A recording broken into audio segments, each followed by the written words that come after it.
all start out with more energy than money. We all end up 6 feet under. And in between that is where paths can diverge.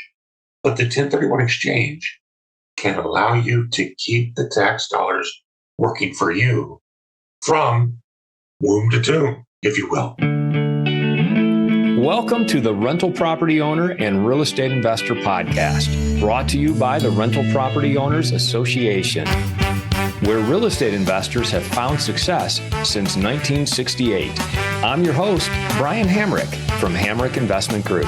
This episode is sponsored by Green Property Management, managing everything from single-family homes to apartment complexes in the West Michigan area. Find out more at greenpropertymgt.com. And RCB Associates, helping real estate investors and small business owners navigate the complex world of health insurance and Medicare benefits at rcbassociatesllc.com. Hello and welcome to episode 409.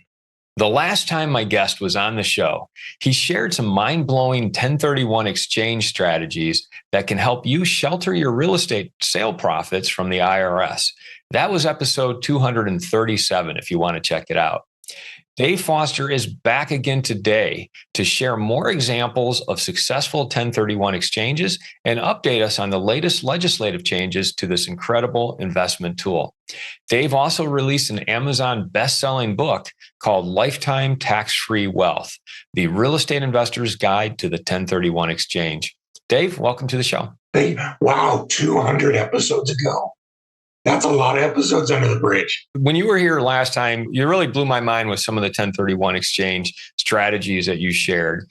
I know that not every listener was with us 200 episodes ago. So just help us track for those who aren't familiar with the 1031. Give us the lowdown on what it is and why people would employ it.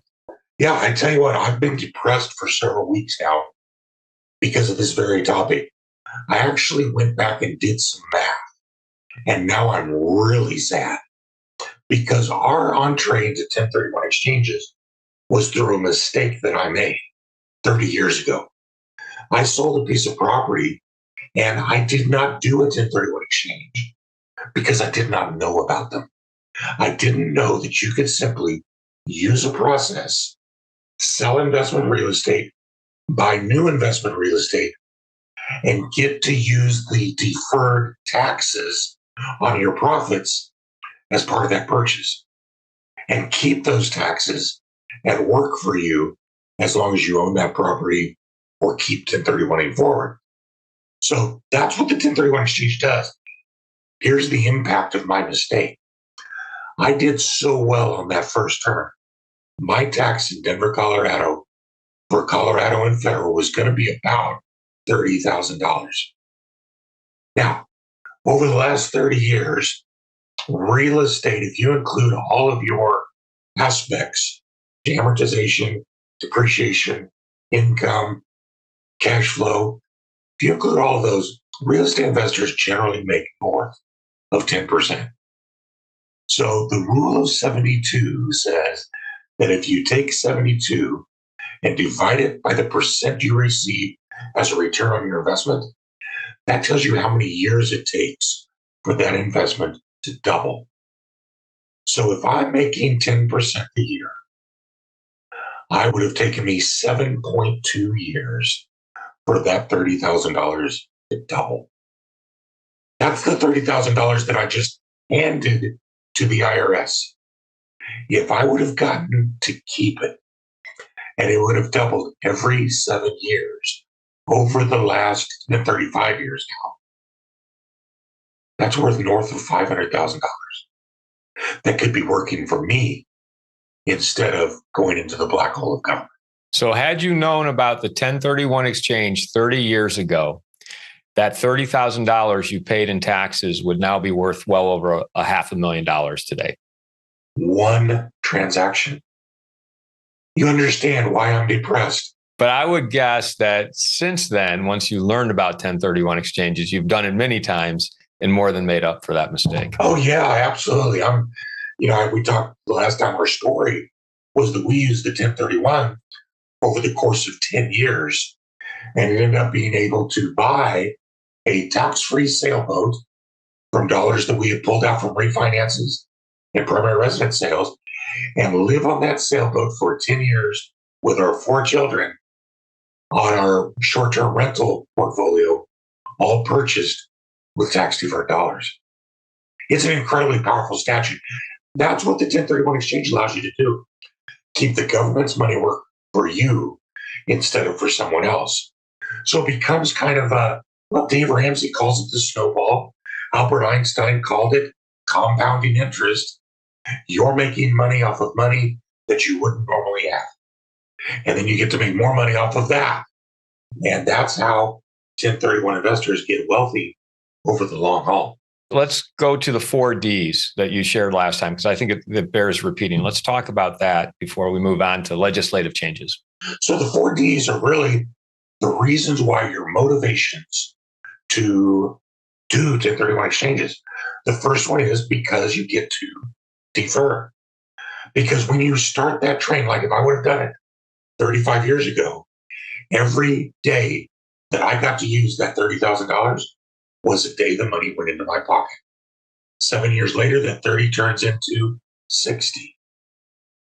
7 years later, it turns into 180 as it keeps doubling, because every year I get to use it, the money comes to me. So it's a huge motivation to use them, whether you defer for a day or whether you defer for a lifetime. The second D is also defer, because you can use the 1031 exchange in any real estate cycle, because you can invest anywhere. If you're selling U.S. real estate, you can invest anywhere in the United States, and you can invest in any type of real estate. So people want to go from multifamily to single family. You can do that. And you can go from California. Oh my gosh, Brian, the number of people that we did exchanges for who were going from Silicon Valley, where prices were sky high, and they all moved. They followed this guy named Elon to Austin, where land was dirt cheap. Well, the 1031 exchange allowed them to take that sale and go buy much cheaper real estate. And what's happened down there since? So that's a great exchange. There's 2 things I want to have you hit on here. What's the second D? Defer? Yeah, the first one's defer. The second one's defer. Oh, so they're both defer. I think you're sensing a pattern here. Okay. I thought you misspoke, but I misheard. And then the second thing I want to hit on is you have to do this with, it's not your primary residence, right? So when you're doing a 1031 exchange, you can't sell your primary residence and defer the taxes. It's really investment property that you can do it with. That is correct. But there are ways to convert your primary residence to investment for a reason. There are reasons to convert investment property to your primary residence for a reason, all involving continued deferral and elimination of the taxes. And we can come back and we can circle back and talk about it. Yeah, let's circle back to that, because you shared that last time, and it really opened my eyes to some of the possibilities. What's the third D? Defer. I should have known. Deferral doesn't just go with a real estate cycle. It goes with a real estate investor's life cycle. And this is one of the things I know that you and I wanted to touch on today, was that everybody has a different path in life, but it all involves some commonalities. We all start out with more energy than money. We all end up 6 feet under. And in between that is where paths can diverge. But the 1031 exchange can allow you to keep the tax dollars working for you from womb to tomb, if you will. And so when you're young and you like rehab projects and you've got energy to manage rentals, you use the 1031 exchange to increase your portfolio size. As you start to get more mature and wise, and maybe you've got more money now and ability to get better financing, you move into different classes of real estate, like from single family rentals to multifamily rentals, from rehab projects to things that are already improved. And then as we start to get into that point where I'm definitely at, well, except for the have more money, where you have more money and less energy. Somehow I ended up where I've got less energy and less money, but that's how it goes. But you get to that point where it's more important to you to structure your lifestyle. And you want to move from active investing to passive investing. Again, the 1031 exchange allows you to do that. It allows you to keep your rental portfolios near you in retirement. And what we're going to talk about at the end, the conversion process allows you toward the end of your life to start to pull out some of that money tax-free. And that, of course, then leads us to the fourth B, which you think is deferred, but it's not. The fourth D is die. And it's not my favorite topic to discuss, nor yours. But we're all heading there, right? So the idea, though, is that because we're in America, we can use the 1031 exchange to defer those taxes, keep the profits going to us until we die. And when you die, your heirs inherit your property at what is called a stepped up basis, which means the day you die, the tax is wiped away. They inherit the property tax-free. Your estate doesn't pay it. Nobody pays it. And your heirs get to start their own real estate journey with property that has no tax. And what are they going to do? They're going to start to use 1031 exchanges. They're going to defer. And then they're going to die. And then they will let their heirs inherit the property and start. I have a family in Connecticut that's on their third generation. Grandpa started 1031 exchanges with us. When he passed away, he gave it to his son. A few years later, those properties had now appreciated, and he needed to start his own 1031 journey. He died a few years ago, and his children, the grandchildren of the original guy, are now doing their own 1031 exchanges. That's well over 30 years of real estate investing, and they have not paid a penny in capital gains tax. That's how powerful it is. Let's just hit on the basics. So people who want to do a 1031 exchange, there's certain rules they have to follow. First of all, it has to be, you have to exchange it with a like-kind property, right? Yeah, but what like-kind means is a little deceiving for people. Like-kind simply means that it is real estate that's held for investment, any type of real estate. So you can exchange industrial for residential, commercial for raw land, as long as it's real estate that's being used for investment. It's like kind. Your primary residence and another single family house are not like kind because one's used for investment and one's not. So that's really what like kind means. You can't just do it yourself. You can't just sell the property and then go do your own 1031 exchange. You have to have a qualified intermediary, someone who handles the money on both ends of the transaction. Yeah, that's exactly right. It was funny. I had a client just yesterday who was saying, "You mean the IRS doesn't trust me to hang on to my own money?" I said, well, yeah, the IRS doesn't trust any of us. But that's exactly right. You have to use an unrelated third party. But what's actually the advantage to that is there's so many little nuanced rules, opportunities, and strategies within that statute. That third party, which is what we do, that third party is a very important guide to help you get where you want to get. You know, it's not just the process of the 1031 and deferring the tax. It's doing it in such a way that it moves you to your goals. So you got to start with that.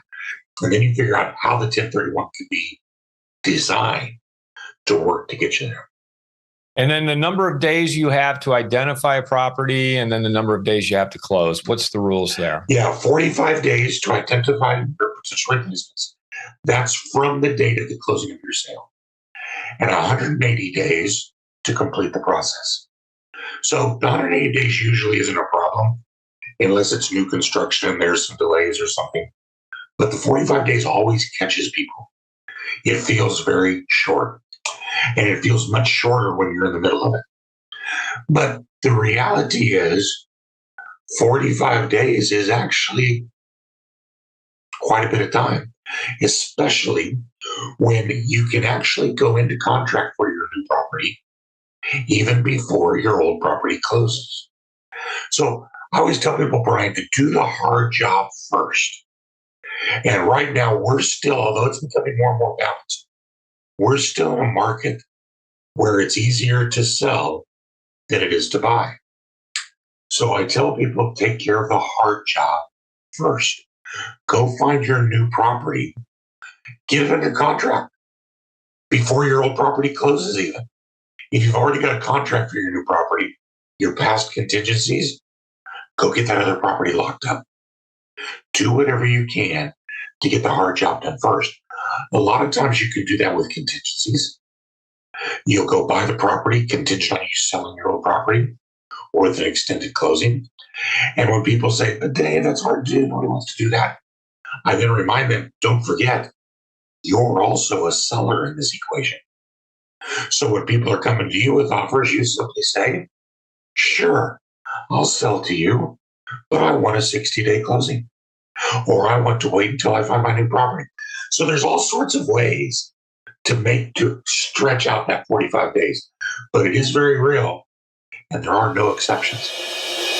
I'd like to take a moment to tell you about Green Property Management. Not only do they manage everything from single-family homes to apartment complexes in the West Michigan area, they also manage my entire portfolio. So I can tell you from personal experience that their unique flat fee management style is worth a closer look. If you feel that your property isn't operating to its fullest potential, then Green Property Management can help you take a holistic approach that will save you money, eliminate your headaches, and increase your net income. And if you're a property manager interested in applying Green Property Management's model, give them a call at 1-866-95-GREEN or visit them on the web at greenpropertymgt.com. If you're thinking of leaving your W-2 job and becoming a full-time real estate investor, one of the greatest costs you must consider is health care for you and your family. When I made this transition myself, I found the whole healthcare insurance process to be confusing and frustrating. That's why I'm glad I met Chad Creasy at RCB Associates. Chad is a professional health insurance agent who helps real estate investors and small business owners understand and choose their best healthcare options. And best of all, his services are covered by the insurance company and won't cost you a dime. If you live in Michigan and are expecting a change in your healthcare insurance coverage for any reason, or losing employer coverage or transitioning into Medicare, then you owe it to yourself to contact Chad Creasy at rcbassociatesllc.com. Dave, what are the legislative changes? I know I mentioned that in the intro for you. What's changing with 1031s that we should be aware of? 1031s are tax dollars that don't go to the government. So who in Washington likes them? So I swear to gosh, every legislative session for the last 25 years, they have proposed cutting 1031 exchanges. Now, when the current administration came into office, the promise was to eliminate it entirely. And that gave everybody a lot of palpitations. The latest rendition that's coming out of the budget from Congress came from the president's office, was to allow 1031 exchanges, but to limit them to no more than either $500,000 of gain or $1 million of gain each year. So for 90% of 1031 investors, that's business as usual. There's just not that many people that are going to exceed $1 million in gain in a year. But we got substantial investors who do. So it was going to put a grip on them. But what the real negative in that is that what they ignore is the impact of the velocity of real estate. Our industry thrives and investors thrive when there's active buying and selling. And when you shut down 1031 exchanges, even if it's just for the high gain individuals, are they going to sell properties? No, they're going to sit on them. So that takes transactions out of the market, but more importantly, it keeps the next class of investors down the food chain from selling theirs because there's no inventory to buy to get bigger. And so if they're not going to sell, then entry-level investors are not going to have any properties to buy. And so you kind of choke the whole thing. But thankfully, Brian, once again, cooler heads have prevailed, and they realize that all of the ordinary income tax that they are getting from realtors, title companies, attorneys, painters, appraisers, inspectors was quite a bit more than the capital gains tax that they would receive from the 1031 investors. So it went away, and we're all smooth sailing for now again. And it can't be overstated or understated that the 1031 exchange is like just an incredibly powerful tool when it comes to financial, getting to financial freedom with real estate. And we are the only country that actually has a 1031 exchange. Am I correct in that? I can't say 100%, but I think you might be right. I'm not aware of one because everyone loves their taxation. Other investors I've talked to on this podcast who are from outside the country look at our 1031 exchange and they are jealous. They wish that they had a tool like this. Well, you know why it first started? This makes total sense because the way it first started in 1920 was that our nation was really, we had that huge need coming after World War I to grow our nation's agribusiness. And we were also moving into the industrial age in America as well. The problem was farmers who aren't known for having a lot of cash could not sell their holdings and buy bigger farms because they couldn't afford to pay the tax. So Congress implemented the 1031 exchange so they could do that, which then allowed them to grow bigger, but it also allowed new young farmers to come into the market.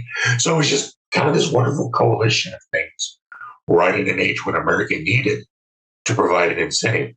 And fortunately, like every other law, once a law comes into play, they never get rid of it. So today, you and I can 1031 exchange regular investment property. Let's talk about your book here, and I'm holding it up if you're watching this on YouTube. One of the things you talk about in the book is the life cycle of the real estate investor and how 1031 exchange applies to that. Can you fill us in on what you mean by that? Turn that around to the back and you'll see a picture of the motley crew. Yeah, there they are, the gang on the sailing vessel. Oh, what do we got there? Okay, that's the Dave Foster. Well, our life cycle is exactly the picture of that.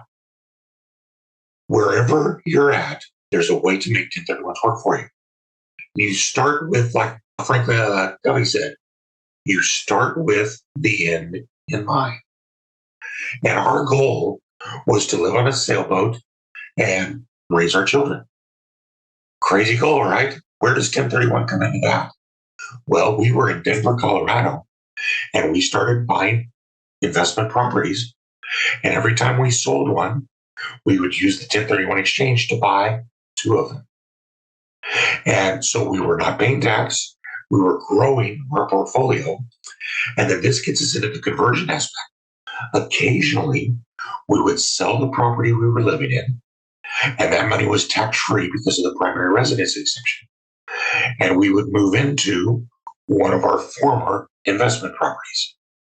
By converting it into our primary residence, a couple years later, we were able to sell it and take the profits tax-free again. And we moved our portfolio, again, just living life.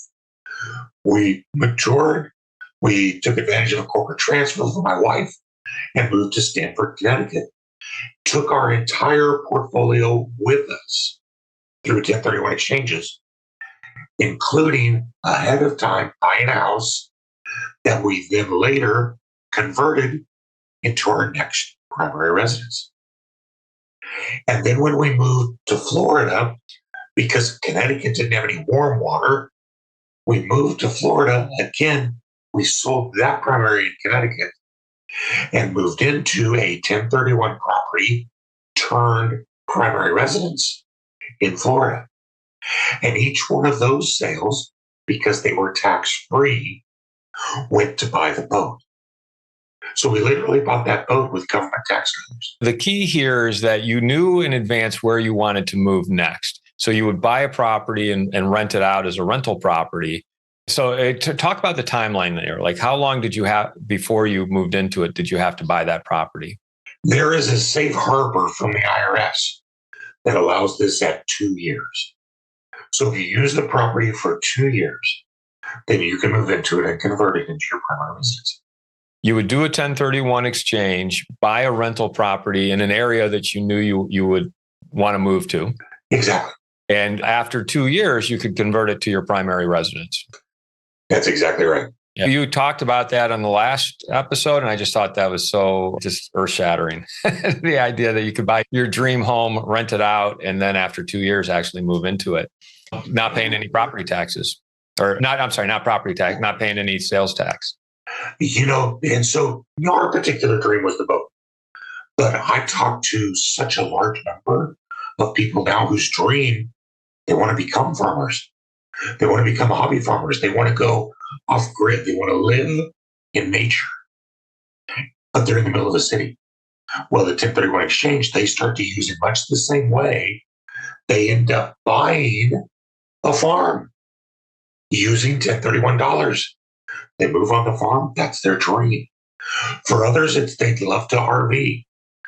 And so we help them position so that over time, they grow into an RV campground. So that when they're there, they're RV parks, and when they're out there traveling. There's a lot of people that desire to vacation in cool places. So we'll help them 1031 into short-term vacation rentals in spots they love. So they spend a few weeks in Taos skiing every year, and a few weeks in the Panhandle and Destin enjoying the ocean every year. Whatever your dream is, you can get there pretty much using the 1031. And just like we talked about at the very beginning, it's also where you find yourself. If you're too busy with kids, you don't want rental management, you make it passive. Go buy triple net commercial properties. If you love swinging a hammer, go buy value add rehabs. Fix them up, rent them, do a refinance, do it again. When you are doing a 1031 exchange, you are deferring the taxes, the government taxes that you would pay on either your short-term or your long-term gain on that property. Depending on how long you've owned it when you sell it right now, a lot of people, there's no statutory holding period. This is what confuses people.